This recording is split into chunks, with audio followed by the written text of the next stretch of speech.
Hi, UPSC aspirants. I welcome you all to Just Simple. So, in this video, we'll be discussing on 2014 GS Paper 1 Series A. So, we'll be discussing on polity questions today.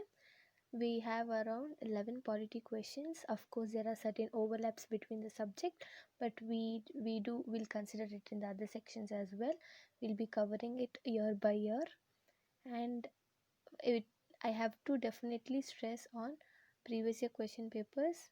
It is one of the important aspects that every UPSC aspirant needs to know, which helps us in getting into the certain areas which are important, as well as to focus on certain chapters and subjects that helps us in the preparation.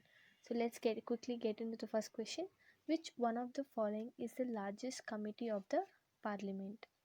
Option A, the Committee on Public Accounts. Option B, the Committee on Estimates.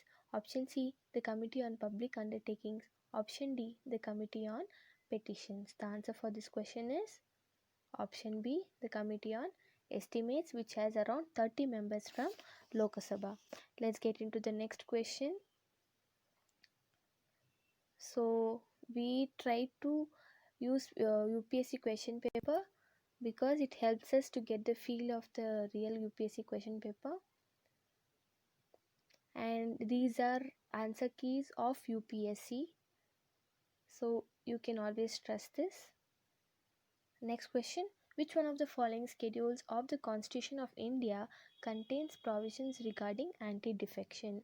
Option A, second schedule. Option B, fifth schedule. Option C, eighth schedule. Option D, 10th schedule. You can even give your answers in the comment section below. So the answer for this question is 10th schedule, anti-defection. So let's get into the next question. The third question. Most of the fundamental questions are asked this year. In the Constitution of India, promotion of international peace and security is included in the option A, preamble to the Constitution. Option B, directive principles of state policy. Option C, fundamental duties. Option D, ninth schedule. The answer for this question is option B, directive principles of state policy. Next question.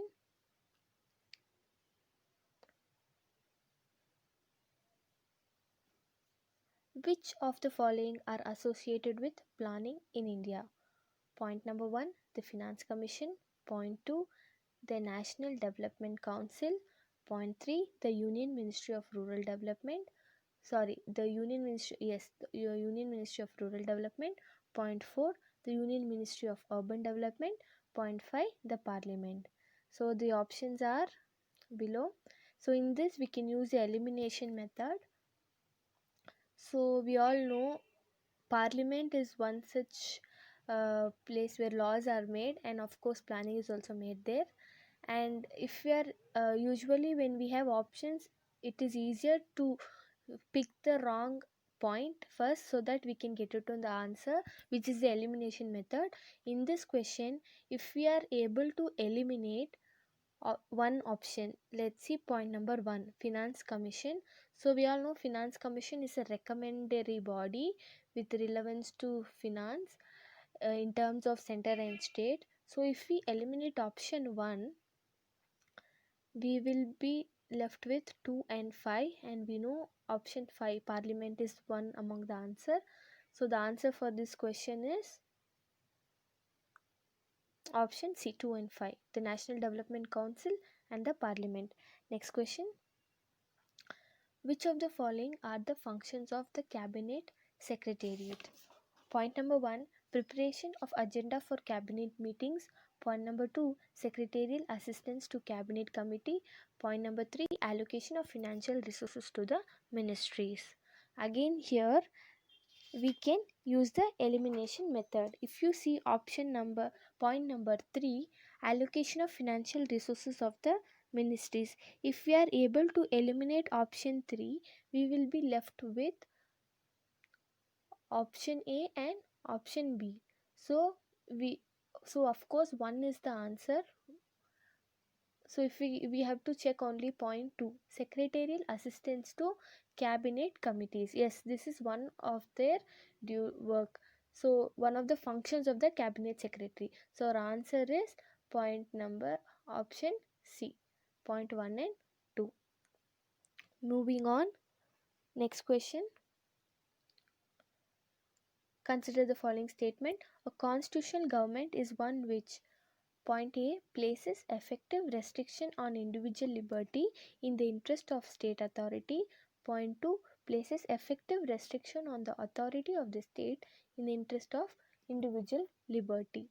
Again here, these type of questions where we have one only, two only, both, neither one nor two, we have to be really careful. Even if we eliminate one option, in case if I eliminate over here point number 1, if I'm eliminating point 1, so two options will be eliminated. So now I end up with either 2 only or neither 1 nor 2. So we have to be very careful over here. If we know the answer, we can attempt it. So the answer for this question is 2 only, B. Next question. Which of the following are the discretionary powers given to the governor of a state? Point number 1, sending a report to the President of India for imposing the President's rule. Point 2, appointing the ministers. Point 3, reserving certain bills passed by the state legislature for consideration of the President of India. Point 4, making the rules to conduct the business of the state government.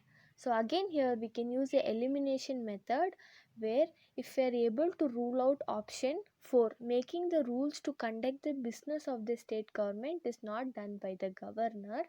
So if we eliminate option 4, again we are left with A and B. So among A and B, we have to decide between option point number 2 and 3, appointing the ministers and reserving certain bills passed by the state legislature for consideration of the President of India.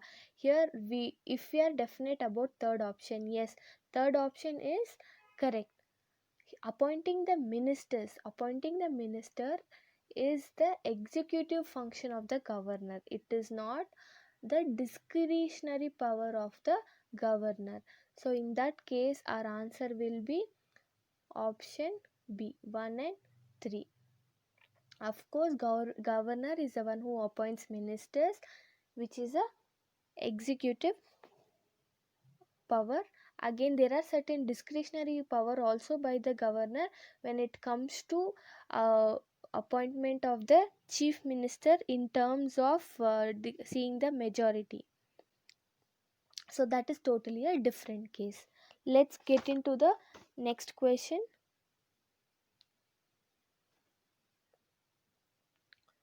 The president shall make rules for the more convenient transaction of the business of the government of India and for the allocation among ministers of the said business. Point 2. All executive actions of the government of India shall be expressed to be taken in the name of the Prime Minister.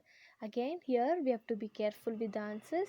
So we know Prime Minister is the executive head, uh, but all executive actions of the government of India shall be expressed. So it is done in the name of the president. So all the executive functions are done by president. If we eliminate option 2 and we eliminate this, so we are left with 1 only and neither 1 and 2. Again here our answer is 1 only. Next question. Consider the following statement regarding a no confidence motion. There is no mention of no confidence motion in the Constitution of India. A motion of no confidence can be introduced in the Lok Sabha only. So here again we have options as 1 only, 2 only, both are neither. So here again both the answers are correct. So our answer will be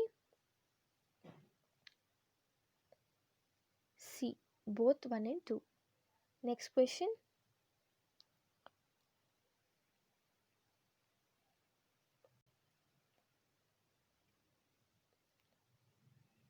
The power of the Supreme Court of India to decide disputes between the centre and the states falls under its option A advisory jurisdiction, option B appellate jurisdiction, option C original jurisdiction, option D writ jurisdiction. The answer for this question is option C original jurisdiction. Next question. So this is the last question of polity. The power to increase the number of judges in the Supreme Court of India is vested in option A the President of India, option B the Parliament, option C the Chief Justice of India, option D the Law Commission. The answer for this question is option B the Parliament. So that's it. We are done with all the polity questions. We will meet you in the next video where we will be discussing about 2015 polity questions. So meet you in the next video. Till then, it's just simple signing off.